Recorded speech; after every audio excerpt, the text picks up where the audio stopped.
when we were elected bakana bamutantebe kahebe burite twazayo twareba manike twija yashabuwa committee chairperson bemuhire n'Ekisanja, and she has been a very good person.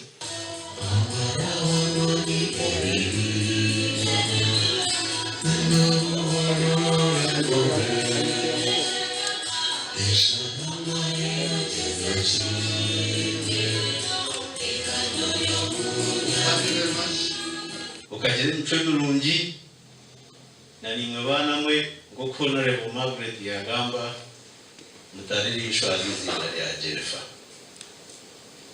kitakawa tuya munutura mu Rwanda property sharing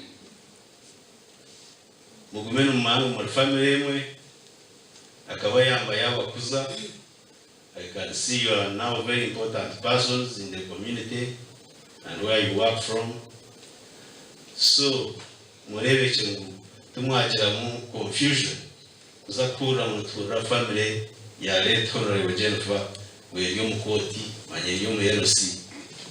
And she was some kind of person whom we not format her software. She has a decision, you can't try to convince and confuse, but it was not very easy for anybody to format her software to change the mind.